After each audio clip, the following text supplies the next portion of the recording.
안녕하세요. 리워야단에 대해서 하나님은 다른 어떤 동물에 대한 언급보다 길게 말씀하십니다. 오늘 본문은 욥기 41장 1절에서 34절입니다. 1절 내가 리워야단을 낚을 수 있느냐? 끈으로 그 혀를 묶을 수 있느냐? 리워야단은 욥도 말한 적이 있는 동물입니다.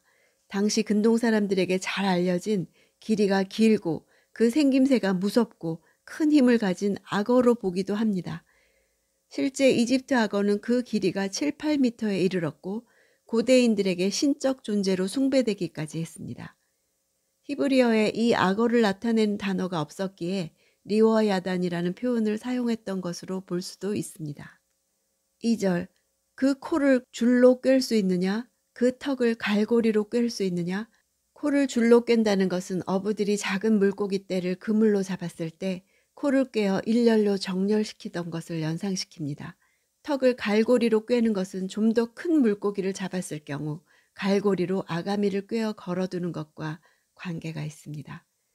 4절 그것이 너와 언약을 맺겠느냐? 내가 그것을 평생 노예로 삼겠느냐? 언약은 주종관계의 불평등 계약이죠. 패자는 승자에게 영영이 종이 되겠다는 굴복의 의미를 지닙니다.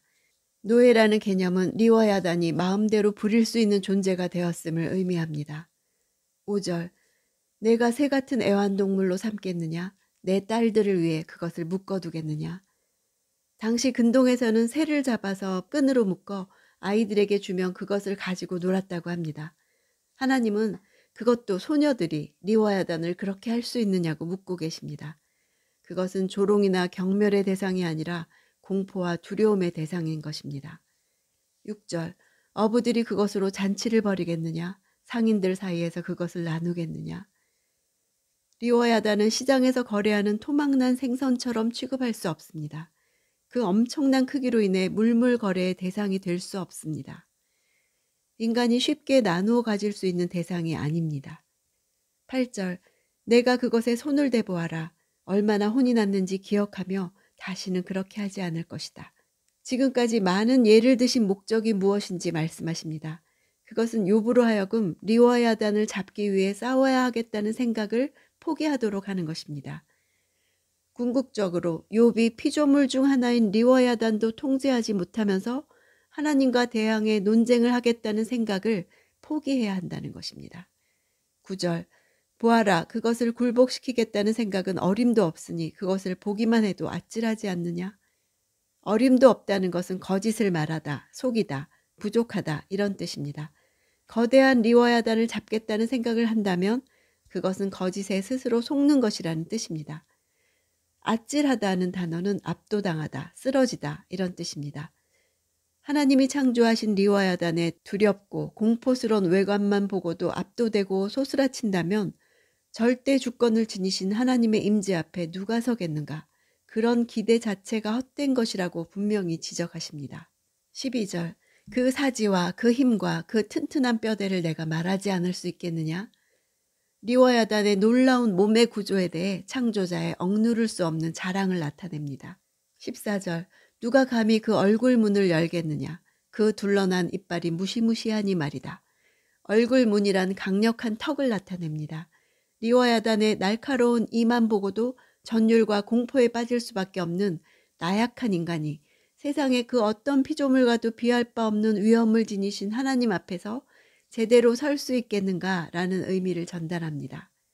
15절 그 비늘은 단단히 봉인된 듯 붙어 그 자랑이 된다. 자랑이란 단어는 탁월함, 뛰어남, 자부심 등의 의미입니다. 어떤 가죽보다 더 강한 가죽을 가진 데서 오는 자부심을 뜻합니다. 누구의 도움도 필요 없는 리워야단의 자기 충족적인 모습을 보여줍니다. 이것은 작은 고난도 감당치 못하는 인간의 나약함을 부각시키기 위함입니다. 18절 그가 재채기를 하면 빛이 번쩍이고 그 눈은 새벽의 눈꺼풀 같다. 리워야단이 햇빛의 자극을 받아서 재채기를 할 때 뿜어져 나오는 물방울이 햇빛에 비쳐서 무지개처럼 반짝이는 것을 묘사합니다. 리워야단이 눈만 수면 위에 둔 채로 눈을 깜빡거리는 것이 해가 뜨는 것과 유사하다고 묘사한 것입니다. 이렇게 재채기나 눈을 깜빡이는 것만으로도 사람들에게 위압감을 주는 리워야단의 위용을 강조하고 있습니다. 19절에서 21절 그 입에서는 횃불이 나오고 불꽃이 튀며 그 코에서는 연기가 나오니 펄펄 끓는 냄비나 가마솥에서 나오는 것 같다. 그 숨은 수체에 불을 붙이고 그 입에서는 불꽃이 나온다. 이런 묘사들은 악어 같지는 않죠. 리워야단이 용이나 공룡이나 괴물로 보이게 하는 묘사입니다. 앞에 있는 대상을 당장이라도 태워버릴 정도로 위압적인 리워야단의 모습을 보여줍니다. 22절 그 목에는 힘이 있으니 그 앞에서는 경악하게 된다. 리워야단의 힘이 목에 집중되어 있음을 나타냅니다. 가공할 파괴력을 가리키죠. 경악이란 두려움, 공포, 실신, 당황, 질림 등으로 번역되는 단어입니다. 인간이 리워야단 앞에 설 경우 얼마나 놀라는지를 부각시켜주는 표현입니다. 23절, 24절 그 살갗이 서로 연결되고 견고해 움직이지 않는다. 그 마음은 돌처럼 단단하며 맷돌의 아래짝같이 단단하다. 23절과 24절은 대꾸를 이루면서 리워야단이 내적으로 외적으로 완전 무결하게 창조되었음을 나타냅니다. 맷돌의 아래짝은 윗짝의 하중을 견뎌내야만 그 기능을 제대로 발휘할 수 있기 때문에 제대로 제작된 맷돌은 윗짝보다 아래짝이 더 단단해야 했습니다. 리워야단이 외관만 빈틈없는 것이 아니라 내면까지도 흔들림 없이 냉혹하고 대담하다는 것을 부각시켜줍니다. 궁극적으로 리워야단을 창조하시고 외면뿐 아니라 내면의 담대함까지 불어넣으신 하나님의 전능하심과 위대하심을 드러내고 있습니다. 25절 그것이 일어나면 용사라도 두려워하고 그것이 부수어되면 기가 꺾인다. 일어난다는 것은 리워야단이 먹잇감을 찾기 위해 자세를 높이는 것을 뜻합니다. 인간 가운데 강한 용사라도 심리적인 공황 상태에 빠지게 하는 리워야단의 위용을 실감나게 보여줍니다. 30절 그 백가죽은 들쭉날쭉한 질그릇 조각 같고 진흙 위에 타작기계처럼 자국을 내는구나. 그나마 약한 부분인 리워야단의 아랫배에 있는 비늘이 얼마나 거칠고 날카로운지 진흙 위로 지나갈 때 생기는 흔적을 묘사하고 있습니다. 타작기계로 번역된 단어는 참호나 도랑 같은 것을 가리킬 때도 쓰입니다. 31절 그것은 깊은 물을 솥 끓이듯 하고 바다를 기름솥 끓이듯 한다.